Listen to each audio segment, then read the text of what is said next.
একটা সময়ের বেশ জনপ্রিয় নাটকের জুটি এফএস নাঈম এবং রাফিয়াত রশিদ মিথিলা এবার আসছেন বড় পর্দায়।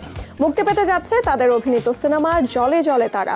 অরুণ চৌধুরী পরিচালিত এই সিনেমাটিতে ঠিক ৩ বছর আগে নাম লেখান তারা। 2020-21 অর্থ বছরে সিনেমাটির অনুদান পায়। করোনার মধ্যেই 2021 সালের অক্টোবরে মানিকগঞ্জে সিনেমাটির শুটিং শুরু হয়। মাত্র 3 সপ্তাহেই সিনেমাটির শুটিংও শেষ হয়। তবে সব কাজ শেষ করে পরে একাধিকবার তারিখ ঠিক করেও সিনেমাটির মুক্তি ক্রমশ পিছিয়ে যায়। গত বছরও সিনেমা মুক্তির তালিকায় ছিল এটি, কিন্তু জুলাইয়ে শিক্ষার্থীদের আন্দোলনের কারণে আর মুক্তি দেননি এই সিনেমার পরিচালক। এখন ভালোবাসা দিবস উপলক্ষে সিনেমাটি মুক্তি দিতে চান অরুণ চৌধুরী।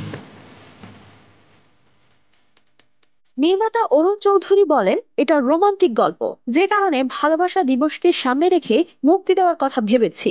14 ফেব্রুয়ারি রিলিজ ডেটও নিয়েছি, সেভাবেই সব পরিকল্পনা করা হয়েছে। সামনে আবার রোজা শুরু হবে, সব মিলিয়ে রিলিজ নিয়ে একটু চিন্তিত। সিনেমাটি নিয়ে তিনি আরো বলেন, প্রথমবার পর্দায় দর্শক নাঈম মিথিলার রসায়ন দেখবে। রোমান্টিক মানবিক গল্পটি দর্শক পছন্দ করবেন। দীর্ঘ 1 যুগের বেশি সময় পরে পর্দায় আসছেন। সর্বশেষ জাগো সিনেমায় তাকে দেখা গিয়েছিল। নাঈম বলেন, প্রথমবার দর্শক আমাকে বড় পর্দায় প্রধান চরিত্রে দেখবেন। ভালোবাসা দিবস হলে সিনেমাটি আলাদা গুরুত্ব পায়। আমাদের গল্পটি মানবিক সম্পর্কের। এখানে সবগুলো গান রোমান্টিক। এগুলো দর্শকদের ভিন্ন একটি অনুভূতি দেবে।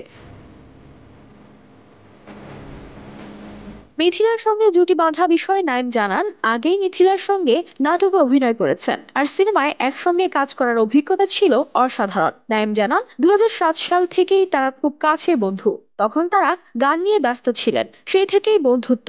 আমাদের দুজনের রসায়নটা ছিল দারুণ। চেষ্টা করেছি দর্শককে নতুন কিছু দিতে। আমার কোনো চরিত্রের সঙ্গে সিনেমার মাঝি চরিত্রের মিল খুঁজে পাবে না। এ যাবৎ যত কাজ করেছি তার মধ্যে এবারের আমি শতভাগ আলাদা। ঈদ উল ফিতরের পরে বড় পর্দায় আসছেন মিথিলা। সিনেমা নিয়ে কথা বলার জন্য যোগাযোগ করে তার কোনো সাড়া পাওয়া যায়নি। জলে জলে তারায় আরো অভিনয় করছেন ফজলুর রহমান বাবু, মনিরা মিঠু, আজাদ আবুল কালাম, নূর ইমরান মিঠু।